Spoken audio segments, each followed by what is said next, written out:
Bonjour mesdames et messieurs, bienvenue à une autre chronique très spéciale de aujourd'hui. notre voyage, oui, très spéciale parce que c'est le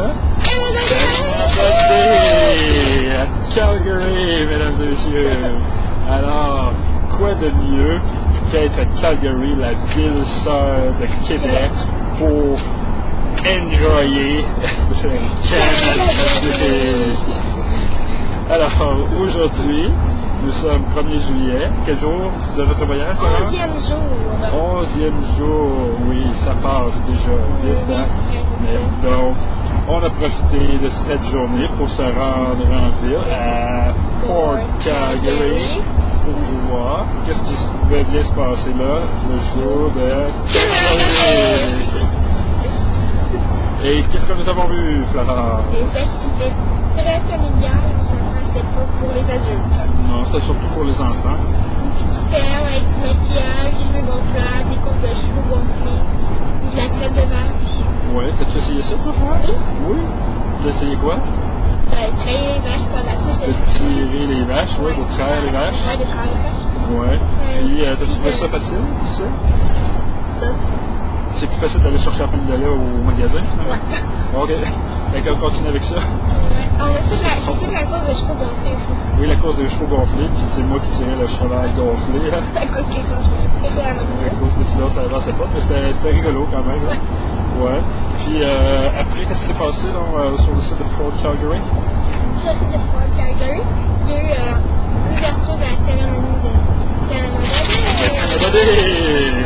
Bien oui, nous avons entamé avec les participants l'hymne national du Canada, accompagné d'une joueuse de cornemuse et d'un vétéran de la Gendarmerie royale du Canada avec leur veston rouge et tout ça. Ils avaient fait fière allure, hein, vraiment, là.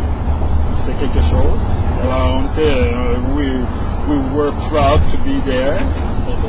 Yes, really. Puis, tout en passant, vu que Québec est la descente du Canada, de Calgary, pardon. Québec. Oui, Québec et Calgary. Ils ont parlé du 400. Oui, hein, ils ont dit, ça fait 100 quelques années que Calgary, que le Canada est constitué, tout ça, non? Que Calgary fait partie que Alberta fait partie du Canada, ou que on en fait un peu avec notre histoire, là. Ouais, mais que ça faisait plus longtemps que ça que Québec existait, donc ils venaient à souligner le 400e de Québec, puis on a crié, là. Puis il y avait quand même de l'enthousiasme dans la foule, hein, c'est bon. On n'était pas tout seul. On n'était pas tout seul. On est parti de là, hein, on a pris une photo avec The Great Buffalo, yes, qu'il y avait à l'entrée de Fort Calgary. Fait que ça nous a permis, puisqu'on n'en avait pas vu en nature encore, de se faire photographier avec un endroit rouge qui est un gros Big Buffalo. Big one. Yes. Et tant qu'à être près des installations du Stampede, on était curieux d'aller voir à quoi ça pouvait ressembler un peu le site du Stampede, puisque là on est donc le mardi, mais le site les festivités commencent le jeudi. On est allé faire un tour sur le site, qui était quand même assez désert. On voyait qu'il y avait un désert de foule, mais il y avait beaucoup de gens à l'heure, évidemment, pour préparer tout le festival. Puis on a déambulé à travers le site un peu, puis c'est vaste, hein, vraiment. On a rencontré nos amis. Ah oui, on a rencontré nos amis québécois, condistes, montréalais qu'on avait vus à l'entrée de la Saskatchewan, là, eux qui devaient passer 12 jours à Calgary pour le festival, puis ils étaient très enthousiastes, ils avaient été voir leur place dans le stade pour les activités, puis là ils s'étaient inscrits à quelques journées, mais là ils voulaient aller s'inscrire à d'autres activités les autres jours, puis là ils ont sorti leur cahier pour nous montrer qu'ils s'étaient inscrits vraiment, puis là c'était, ils étaient dedans, là, comprenez-vous, là, c'était quelque chose. Ils nous ont montré leur manteau, ils disaient d'aller dans le... Oui, d'aller voir les boutiques, tout ça, parce qu'il y avait peut-être des bargains à faire avant l'ouverture. On s'est promené encore, on a fait des tours du site, puis on est revenu tranquillement à pied, hein, puis on commençait à être un peu fatigué. On a fait un petit lunch dans le camper. Avant de se rendre à une boutique que Florence tenait à voir, qui était quoi donc le nom déjà?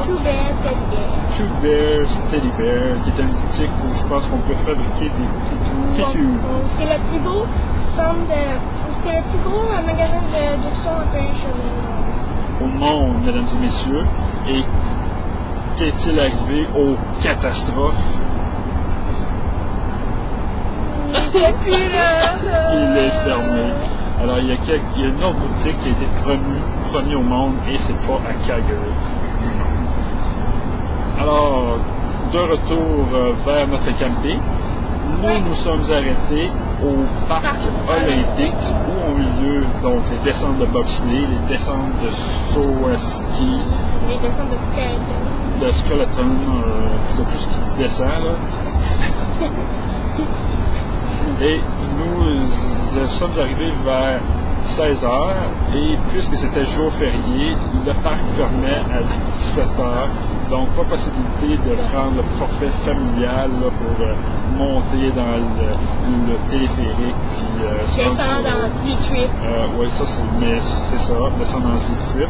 Alors on n'a pas eu le choix, on a pris un forfait qui nous permettait de monter en haut à la tour de 90 mètres seulement en voiture et de pouvoir quand même apprécier le spectacle puis se mettre dans la peau d'un sauteur à ski et franchement de pouvoir apprécier le courage de ces athlètes. Alors nous sommes rendus en haut, on a monté dans la tour de 90 mètres, on a pris des photos, on s'est imaginé s'élancer sur la piste. Donc, on a pu voir aussi que c'est de là que partent les gens qui font du zip line. Donc c'est une distance d'environ 1 kilomètre dans les airs sur un filin attaché avec un harnais et où on peut atteindre des vitesses de plus de 100 km/h. Je suis d'accord, on l'aurait fait, je peux vous le dire. Mais malheureusement, c'est pas mieux, c'était trop tard, on ne pouvait pas le faire. Donc on a pu voir comment étaient construits les skis, l'évolution des skis pour le saut à ski et comment sautaient les premiers. Donc, puis pouvoir voir aussi quels sont les jeunes qui s'entraînent pour le saut à ski pour les Olympiques. Puis il y en a qui ont parcouru, imaginez donc, 287 mètres. C'est incroyable. On a de la misère à le voir. 187. Oui, on me jette un œil ici, là, j'entends l'oreille, oui, c'est ça, 187 au-dessus. Alors, on a pu voir ça. Oui. Intéressant. On s'est arrêté aussi à l'installation de bobsleigh, même si on n'avait pas payé, mais il n'y avait pas de surveillance. Donc, on a pu voir un vrai bob à 4, puis voir aussi un peu d'informations, voir que les gens qui font du bob peuvent subir des forces de 4,5 G. Donc, ça, c'est une chronique du sport, si vous ne l'aviez pas déjà reconnu. Et scientifique, donc 4,5 G, c'est 4,5 fois la force d'attraction terrestre. C'est quand même beaucoup. Alors, avec un casque sur la tête, ça doit être assez difficile de suivre ça, mais il faut bien entraîner. Et c'est pour ça que les Jamaïcains, eux autres, là, ils ont bien réussi. Je ne sais pas si vous vous souvenez, mais les Jamaïcains ont gagné, je crois, un prix. Peut-être pas rien qu'en s'entraînant, peut-être déjà en fumant, quelque chose, qu'on trouve des fois à Jamaïque. Alors qu'on ne trouve pas au Canada, qu'on devrait porter au Canada. Mais bon, alors on a pu voir qu'est-ce que ça avait l'air, puis on est revenu faire un peu d'épicerie, laver notre beau camper, parce qu'il était vraiment sale des routes de terre. Oui, ça c'est le manège préféré de l'homme, oui, il est fier de sa monture. Alors, on a profité, laver ça un peu, brosser la monture, et retour au camping pour une petite soirée qui terminait ce jour de Canada Day. Alors, on espère que vous avez passé un bon Canada Day, vous aussi. Puis, on vous souhaite une bonne journée. Bye!